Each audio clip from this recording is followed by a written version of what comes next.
discussion after that. The meeting came as Smith and Trudeau discussed looming federal legislation aimed at helping workers.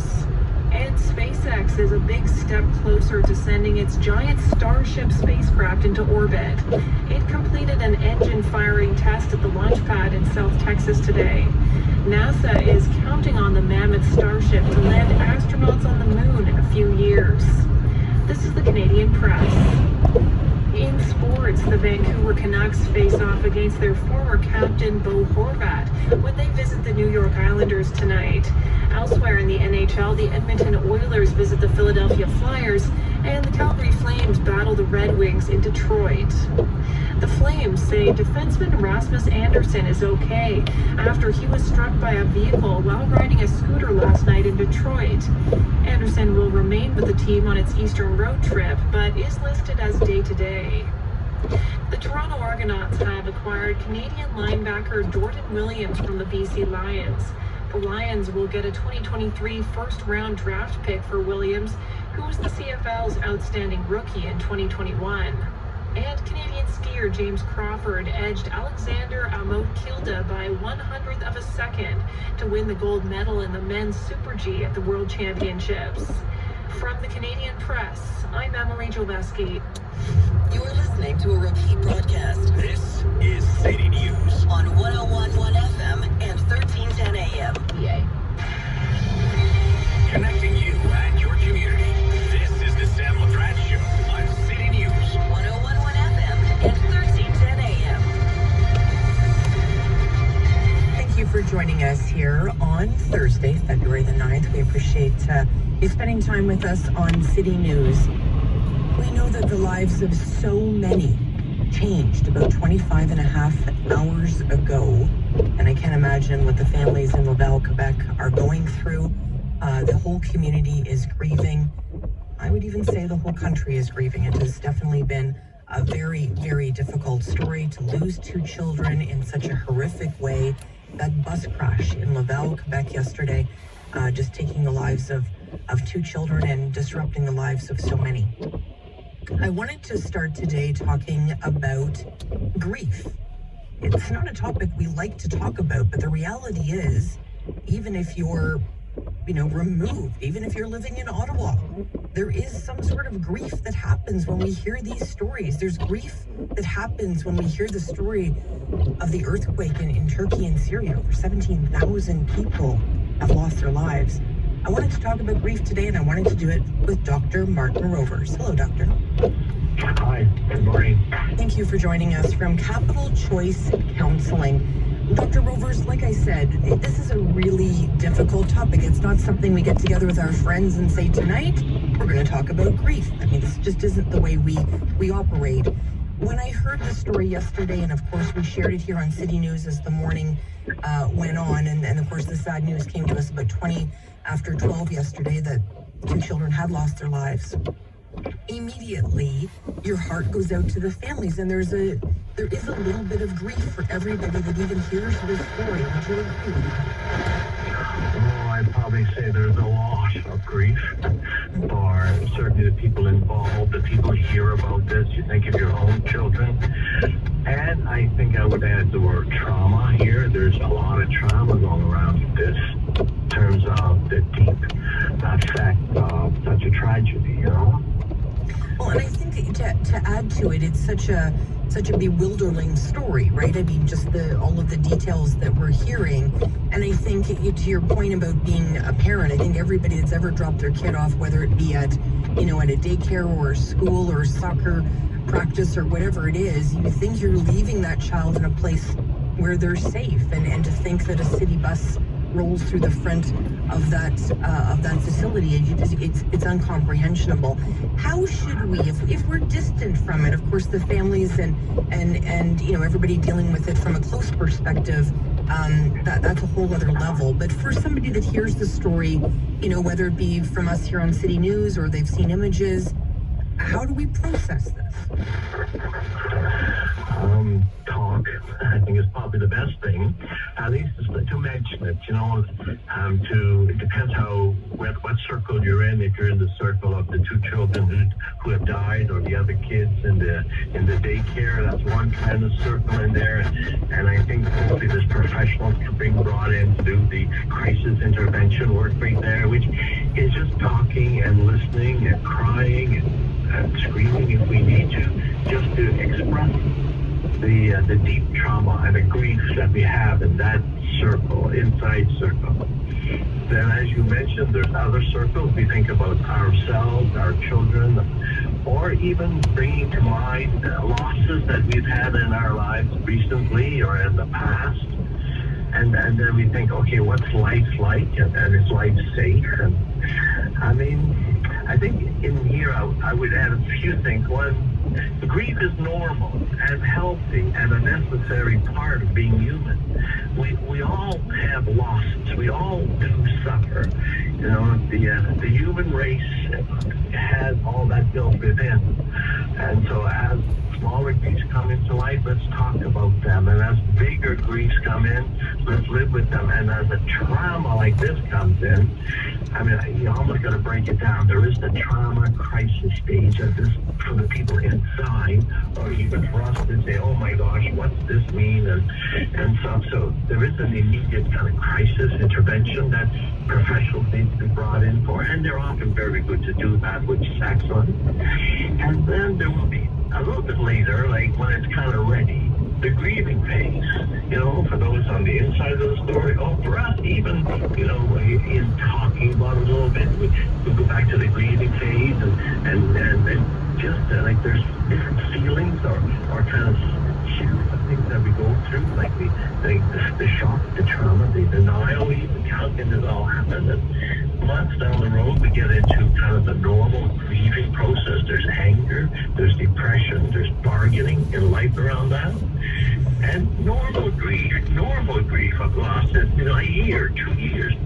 Of this kind of magnitude, you got to think longer than that. But it's a grieving process meant towards a certain acceptance of life, a certain healing of life. We will never be the same. We will never forget. It's not about that. It's about moving on with life as best we can, knowing what we have gone through. And I appreciate that. That was really helpful. And on the other side, earlier this week we saw the tragedy, of course, out of Syria and Turkey, where so many lives have been lost. The numbers hitting over 17,000 people have lost their lives, and then the lives of so many there have been changed forever as well. When we hear large numbers like that, it's hard to comprehend 17,000 people dying. How do we process grief like that? And I think about even COVID. We were hearing, thousands of people were dying at some points a day. So it's hard for us to get our minds around those numbers. They kind of sometimes, for me, demand I think there's a psychological, as we're talking, grief process around that. I believe there's a big political conversation around that, of how this world is structured and unfairly for people in around that. And personally, I believe there's a spiritual concept in here too. What's this world that allows this or has this? And those questions do need to be answered, at least talked about and answered by each one of us at some point, because, the human race and the human beings are not perfect by any means, and we have to learn to live with all these imperfections at the different levels. I remember, when I lost my father just 6 years ago, and you were reading about grief, and I would see these steps that you talked about, the bargaining and the anger and all those things. And I remember thinking, in the book I was looking at, it was like little steps, as if you were walking up them, right? That they would all be even and all of that thing. And what crossed my mind when I saw that, and especially as months went on and years went on, is my grief looked more like a Jackson Pollock painting than it did these perfect steps, right? And I think when we think about grief, and we sometimes say, someone lost somebody, and you see them back to work, and you think, well, they're fine now, and you don't realize that probably driving home that day, they probably will have maybe a little breakdown in the car or something. I mean, it's just it's you know, it's just the way life is. You don't grieve between, 7 at night and 9 at night. Probably Elizabeth Kubler-Ross might regret that she called it the stages of grief. I believe they are experiences and emotions and growth in grief, and they're not clean and they're not straight. They go around in circles and they come back and bite you again, and you'll be doing that, as they say, for years down the road, and all of a sudden catch yourself crying and wonder what, and then, oh yeah, Dad, or this other piece down the road. But they're helpful in at least naming some of the main dynamics that happen, like the anger and the depression that we feel, or the hopelessness that we feel, or even the shock and the bargaining. We're always bargaining. Why? Everybody asks why. Not too many people want to find an answer to that one day, And I agree 100% with you. I was just going to add to that. I wasn't expecting, when I thought about my dad passing away because he had been sick for so long, I wasn't expecting any guilt. But there was this wave of guilt because I felt such relief because he was down to about 90 pounds, right? It's hard to see your dad go through that. So there was a lot of grief there for me, but a lot of it, especially in that first year, was definitely layered with guilt. All real and all natural and normal parts of the grieving process in there, And the other one that I think is hard, especially in the more immediate loved family situation, is a bit of the anger to the person who has died, in the sense of you want to say, how come you didn't take care of yourself and things like that. And therapy, a therapist, everybody's got their workplace benefits. Use them, because sometimes the therapist just helps you to see the whole story from a little different perspective. And you say, okay. I do want to say again at the end, it is normal. Tragedy is normal, dying is normal, grieving is normal, part of being a human being. So let's learn how to deal with that in a normal sense. And it's interesting, we had a discussion yesterday, in terms of the newsroom here. We get this kind of news and we have to share it publicly, and that's our job, and we're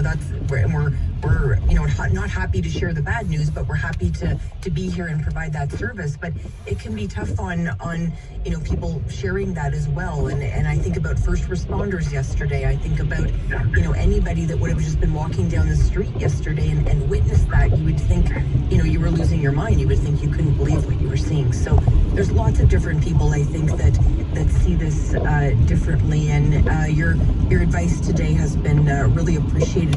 Dr. Rovers, where could we go for more information if there's a resource or two you could send us? There's lots of good therapy. People in the city of Ottawa, Capital Choice Counseling, it has 40 therapists. Most of them are trained in the grieving process, in office or online as they choose. I like to say, just have fun, use your benefits, spend them. Just like I use my massage benefits every year, just spend them for a better awareness of self, awareness of life, and moving on through this, never to be forgotten, but moving through it. There is a door out of grieving at some point. Wise words. Thank you, Dr. Martin Rovers, for joining us today from Capital Choice Counseling. Really appreciate this discussion on such a sad day, the day after we learned the tragic news that 2 children had lost their lives in Laval, Quebec, after that horrific bus incident yesterday. We're following the story obviously very closely here. If we hear anything out of Laval, Quebec, in terms of any updates, you will hear them first on City News. Stay with us. Sam LaPrat will be right back on City News. 101.1 FM and 1310 AM. I'm City News weather specialist Denise Andriachi. The threat for freezing precipitation will linger the rest of this evening, and then overnight and through Friday morning, we have that chance of some rain-snow mixing. Overnight lows are near the freezing mark. We climbed to +3 Friday. A bit of mixed precipitation in the forecast, and then by Friday night down to -14, chance of flurries. Sunny for Saturday, -5. Overnight lows tonight near 0. The Sam LaPrat Show, brought to you by Myers Automotive Group. Attention business owners, you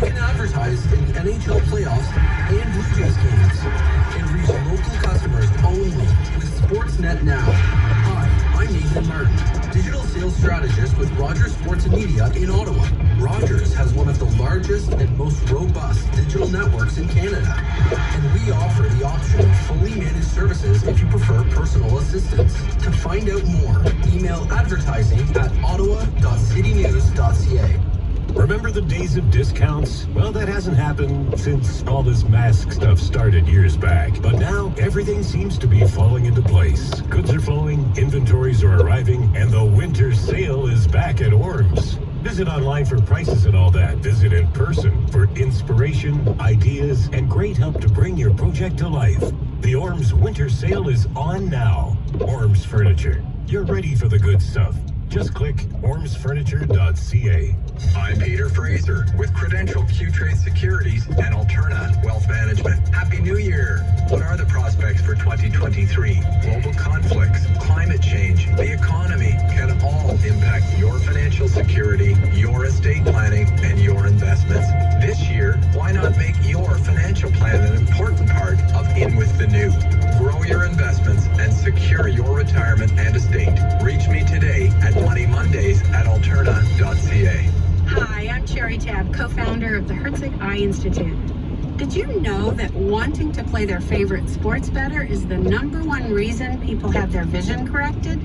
Let our team of world-class surgeons help you improve your golf, your tennis, and yes, your hockey. See if one of our high-definition vision procedures is right for you. Google Herzig Eye Institute. Call us for a consultation. There's no charge.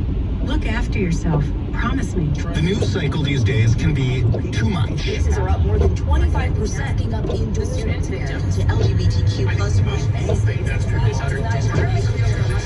Let us help with that.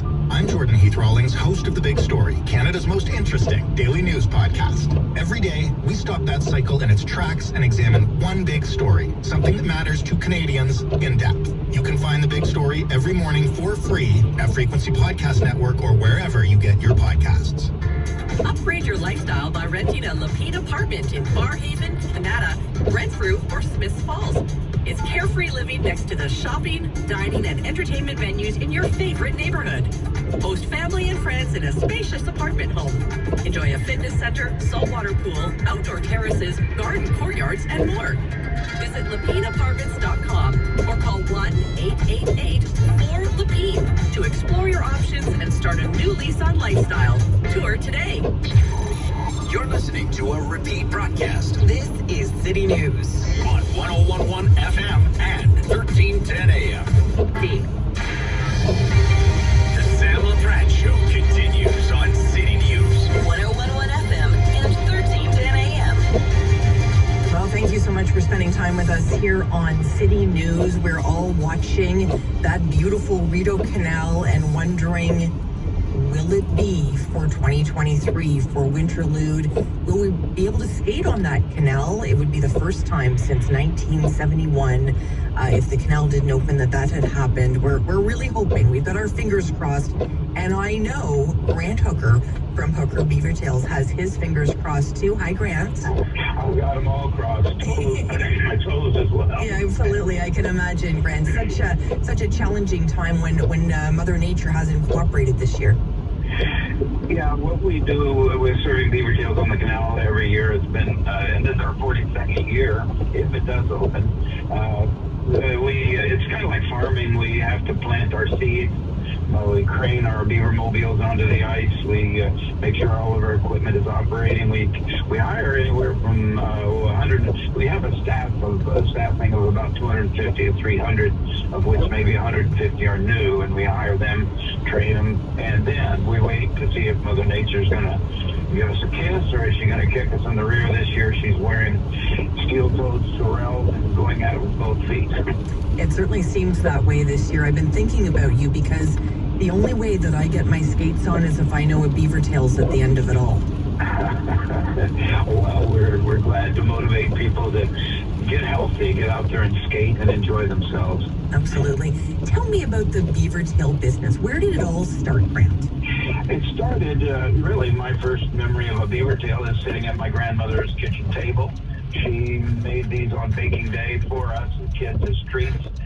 Served them like waffles, one at a time. So we eat 4 or 5 at a setting. And then when my wife and I helped organize a community and craft fair near the village of Killaloo, and I believe it was 1978, I needed food, and we've been serving beaver tails to our friends and family.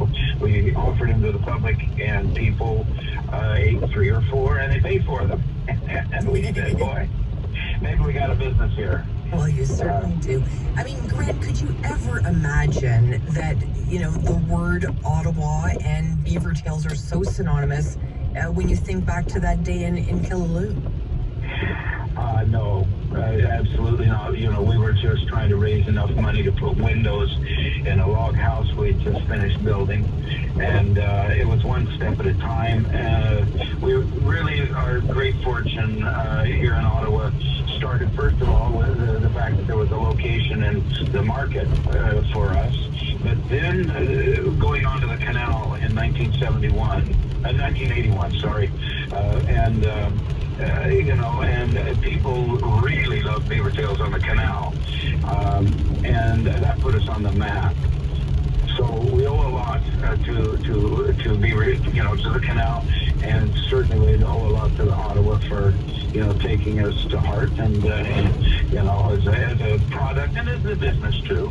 We hope we've given back a little bit by being involved in things like the Canadian Tulip Festival, the Beaver Tails Ottawa Ice Dragon Boat Festival. We sponsored that this year, even though it's canceled. There is a concert series at the Rainbow every night. People should know that, right through the 21st. And it's free. And thanks for sharing that, because there is so many other activities, but the canal is just such a vital part of Winterlude. We tend to think about the canal. How many people do you think over the 4 decades, Grant, that would have worked at Beaver Tails?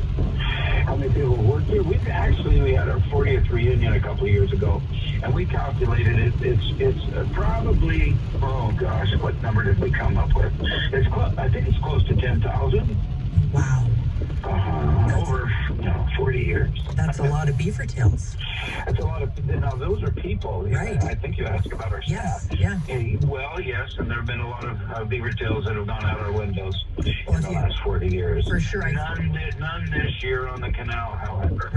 Right. Well, I think about 10,000 staff and how many beaver tails they would be serving. That would be an incredible number.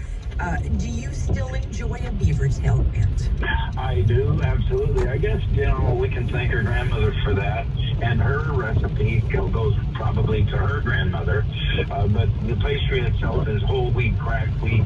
It's a yeasted, it's a hearty dough, and yet it's light. So it has, and it doesn't, you don't get tired of them. It's a pretty honest platform for the toppings that we had. Mm-hmm. So I'm sure a Killaloo Sunrise, cinnamon sugar, and a lemon. What's wrong with that? I love it. Nothing. It is my favorite, and I always I don't like any major toppings. I'm like an old school kind of gal when it comes to beaver tails. Well, I gotta confess that I'm with you. Oh, there you go. But you can't argue with numbers, and there are so many people with chocolate. I mean, we sell across. Well, beaver tails has grown from that little shack at the Killaloo Craft Community Fair, and then that little shack on Dow's Lake in February of 1981.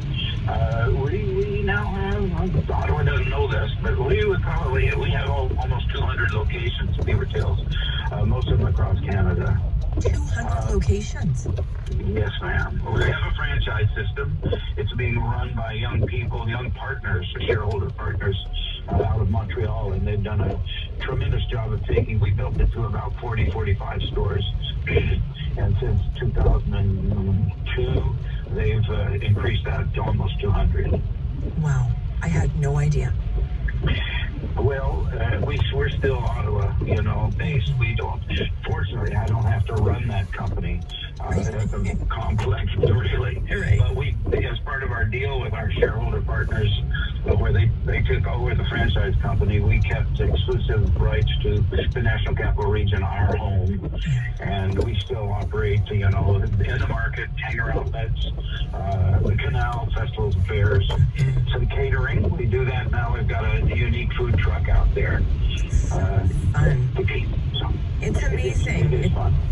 St. Grant. So if Mother Nature, if she's listening right now, what do you want to say to Mother Nature about this particular